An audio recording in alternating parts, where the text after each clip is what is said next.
So the economic war is wrapping up like never before. While Trump is busy scolding the United Nations, it's more important to focus on the trade war. Plus, we have to cover China's big, ambitious push. They are planning to dethrone the Western financial system in the gold business. It's something long overdue, and it's going to change everything. But first, there's a big problem with Trump's trade war. Yes, it is raising revenue for the United States. In August, collections hit an astounding $31 billion in a single month. However, even a blind monkey knows that this money is from US consumers. Meanwhile, US inflation is starting to spiral out of control. Now, I guess cutting rates during a tariff war isn't really the brightest idea.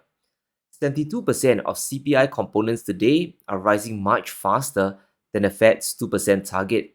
This is the highest share in 3 years. Plus, goods inflation is climbing again thanks to tariffs. So, brace for impact. Your next trip to Target or Walmart will be a journey through the twilight zone. Eating at a restaurant is going to destroy your wallet. Your bill will probably be 10 to 20% higher at the very least. Prices are exploding thanks to the trade war, and it's just on the consumer front. But what about US industry and exports? Now we know manufacturing jobs are starting to drop, demand for US goods just isn't there, prices are too high, so countries they're just not placing orders. Even the breadbasket of America is getting clobbered despite the amount of government subsidies. The biggest buyer of US food exports, which is China, is walking away. Now, the trade war has shifted global trade forever. Chinese demand is so huge that they are helping Brazil overtake the US by a huge margin. Brazilian production is now 60 million tons more than the US. Chinese demand is shifting towards BRICS. Prices are cheaper, and more importantly, it's to deny US industries of critical revenue. And the same thing is happening in energy imports like LNG as well. If this continues, either two things will happen. Either US farmers lose more ground and just tap out completely, or more deficit spending for subsidies will happen to keep things from collapsing. And within the administration itself, we have a deep sense of desperation. Now, back in August, Lutnick claimed that Chinese factories were collapsing, that the US didn't really need a trade deal or truce with Beijing, famous last words. I mean, we didn't feel it, right? Remember when it was 145%? Did you feel it? But I tell you what, their factories were closing all over the place. So Donald Trump understands he doesn't need to do a deal with China.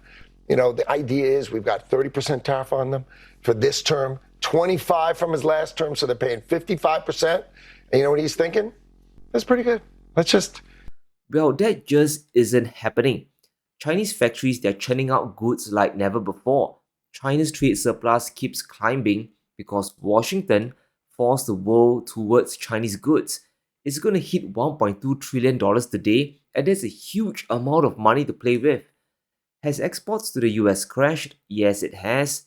It's over 20 to 30% down, but total exports have surpassed the pre-war high. We are now at $3.7 trillion because the rest of the world requires Chinese goods to function.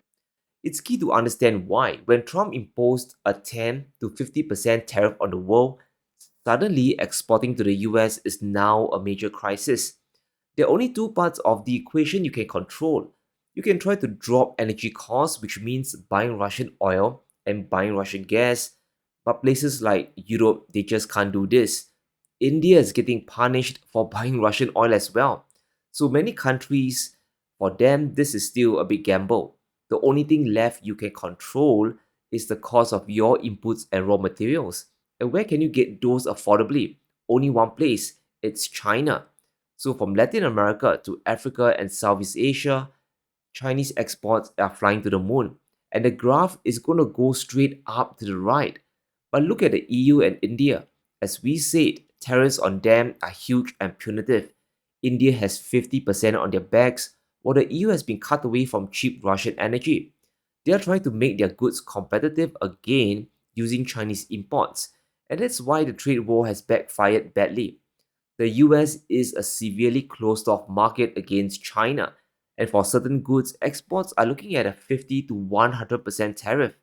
And this makes selling impossible there. It's a big reason why the G7 allies they are clinging so tightly to the US because There's zero Chinese competition on US soil.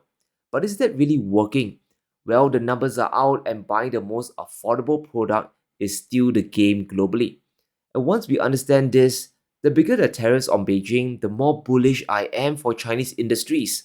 Chinese EV exports are the perfect example. Despite losing the entire US market and global trade barriers, still sold 19 billion in EVs over the last 7 months.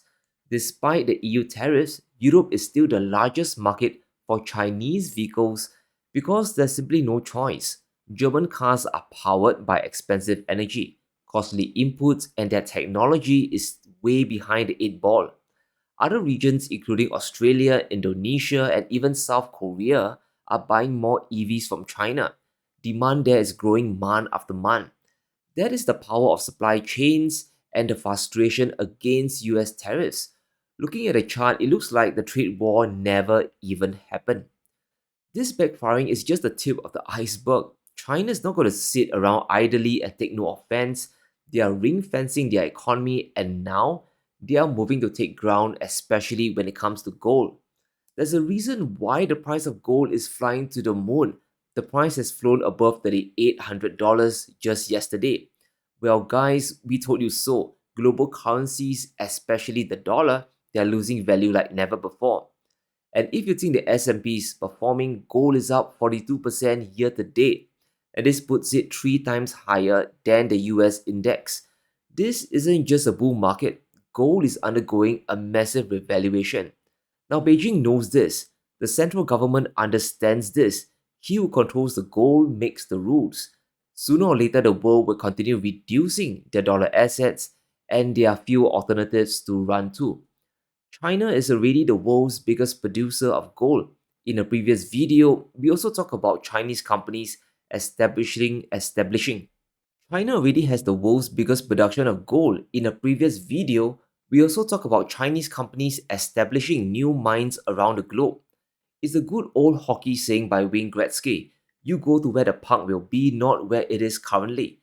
The future isn't in US bonds. That is the old order of things. That's in the past. Welcome to this brave new world.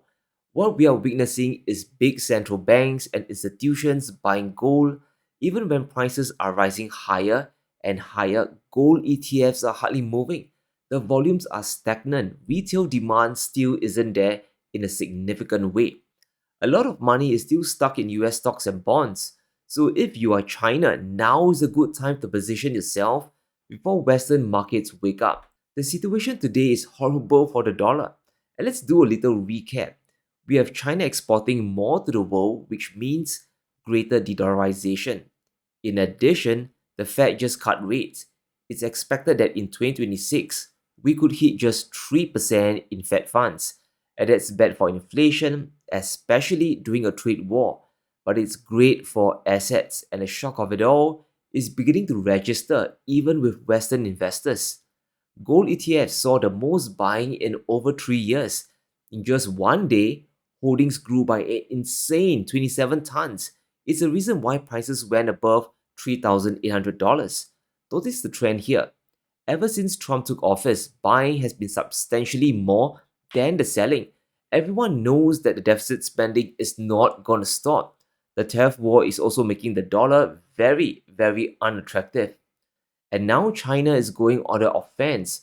For most of financial history, countries around the world, they have been storing their gold with Western economies, namely the United States and the UK. And all this stems from old historical ties, especially during World War II when the US ended up with a ton of gold selling weapons. Countries, they stored their gold with Washington. As of 2024, under the New York Fed, there's over a half a million gold bars sitting pretty. It's more than 6,300 tons, and a bunch of them belongs to US allies. Germany, for example, holds a third of their gold reserves with the New York Fed. And this is a relic from the Cold War, but it still puts German bullion at the mercy of the US, doesn't it? And the same situation plays out in the UK as well. The Bank of England has an enormous amount of gold bullion stored inside. Not just governments, but big financial institutions, they store their metal there. Inside the Bank of England, their vaults hold 400,000 bars worth more than $400 billion. So between the Americans and the British, there's probably $1 trillion worth of gold custodied there. Obviously, this puts a lot of countries in a pickle. There could always be an event where their gold could be confiscated or just swapped for fiat currency.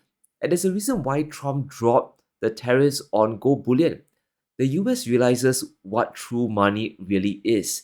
Now, I'm not saying that this will happen, but imagine this: the US paying Germany and other holders in dollars, paper currency for their gold, and immediately turning around to begin a massive revaluation to restructure their debt. Now, this sounds implausible, but is it really? Just look back at the last 3 years and you tell me whether this is possible or not. We had sanctions, asset confiscations, and tariffs. So China is making a move on the West. Beijing wants to be the custodian of foreign sovereign gold reserves. Basically, they want to do the job of the Federal Reserve and the Bank of England. And it all makes sense now.